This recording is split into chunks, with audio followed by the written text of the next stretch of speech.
Why did you want to be a part of this? I love dogs, and I love seeing dogs have a happy home and a healthy home, and um, it was a good excuse to do something good, and I'm just happy they want to be a part of it, and pretty much more of the story is just I love dogs and I love to see happy dogs. Great answer. I love that. Yeah. And you just finished up your tour, a whirlwind year you've had. But tell me about how that tour has been, and you even have plans booked into the next year with Hardy. So, Yep. how was that whole experience for you? It was pretty crazy. So we just got done on the Thomas Rhett tour last weekend, and it was probably one of the coolest experiences I've ever gone through or experienced in my life. And he's just such a good dude and solid dude, and I'm lucky to call him a brother at this point because he's just passed so much wisdom down to me, and if you think about it, I started doing this last April, and I've gotten a lot to learn, and I know that. So I was just pretty much a sponge out there on the road. Next year is going to be crazy. I'm a huge Hardy fan. I always have been a huge Hardy fan. So the fact that he wants me to come out for a couple shows is an honor. And then being a sponge from Thomas Rhett, he has such a great reputation.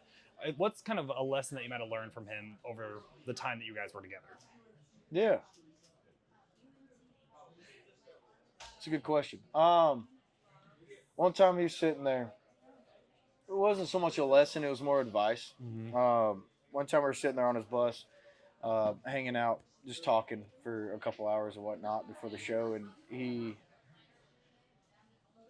pretty much looked me in the eye and he said, "I want you to go out there and blow me out of the water every single night." He goes, "That should be your goal: is to blow out our show, give the best show you can every single night. Don't think you're warming them up for me. Don't do this. Don't do that." He said, "Go do everything you can to make me scared to get on stage," is what he said. And I was like, "Well, you're Thomas Rhett. How am I supposed to do that?" And but that was great advice. And it's not like an animosity thing or like a competition thing. It's just like, he wants to see me succeed, and he wants me to do it, correctly and the right way. So that was probably the best advice that I've gotten from him. Well, you're clearly onto something. I mean, congratulations on the CMA nod. Thank you. Tell me about the moment that you got the call. I'm sure that was exciting to see. Very exciting. I was sleeping though. I was. Isn't that how it always goes? Yeah, it was very early in the morning. My manager called me, and the announcement came out before it should have that morning. And my manager called me. She goes, "It's probably 8 o'clock," and I just got off the road, so I was on the road for like 7 days or something like that. So I was like, "Oh, I finally get to sleep in." And then she called me at 8 a.m. I go, "Hello." She goes, "Hey, sorry, I know you're probably sleeping, but before you find out from Instagram or social media or from somebody else, you got it, and you're nominated for New Artist of the Year." And I was like, "Wow, that's insane!" But I was still kind of sleeping, so I was like, "Okay, love you. I gotta go back to sleep." And then I hung up, and then I woke back up, and it kind of hit me, and I was like, "Wow, this is really, really cool." And you recently were a part of the ACM honors, and you said it was the scariest thing you've ever done. Is that still terrifying? Is that still true?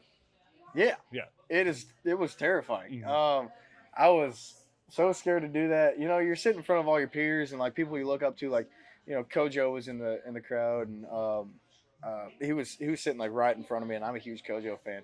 So the whole time I was kind of just like looking at him and trying to read the teleprompter, and he was just sitting there smiling. I was like, this is so awkward, and you got everybody in Nashville at that event, so it was nerve wracking to be there. But I'm glad I did it, and I tried to make as much fun, out of it as I could.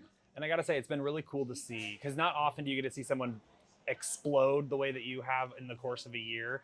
But I am curious how you've handled that on like a mental health level and emotional level, because going from 0 to 100 on the scale of just popularity is insane. So how have you kind of navigated that over the course of the last year? It's a great question. That's a question I don't get often, but I do think about it very often. It's definitely been the biggest blessing. First and foremost, it is. I get to wake up with air in my lungs, a roof over my head, a comfy bed, clean clothes, fresh water, and I get to continue to do what I love to do every single day. It is the biggest blessing in the world. but it's been such a switch and such like a 360 complete, you know, complete flip of what I'm used to and what I grew up doing, and um, but it's been a blessing, and it is kind of it's difficult at times mentally, but then I just sit back and think, you know, if I'm having a bad day or a bad week or whatever it is, I'll sit back and think, I'm like, there's so many people that would give a lot to be in the position I am. And I was just talking to Bailey Zimmerman about this like 2 nights ago. I was over at his house drinking a couple beers, and he goes, "How beautiful is it to do what we do?" I go, "Yeah, dude. I was literally just thinking about that in the shower this morning." And you know, it's a blessing. You know, there's hardships in whatever you do in life, but I try not to focus too much on them. Yeah. Well, it's been awesome to see. And just last question is really just about the album. I know that it's been cool to have it out, but I'm curious. It's a long album. You got so much in there. I want to know what your thought process was when you were organizing it, because I always think that's a cool conversation because people like to listen, you know, to albums top to bottom. Yeah. What was the thought process when you were putting this together? I could sit here and talk for hours about this. Sure. If we weren't on time crunch, I would. Yeah. I'll try to sum it up. So the whole album was very intentional. I grew up a very album based listener, and I love the album creation process. And you know, I feel like songs can kind of give you an inside look of what an artist is thinking, but the album tells their story. You know, and that's the way I kind of looked at it. So it was the most fun I've ever had, you know, so far doing all this, and we're already starting on album 2, which I'm super excited about.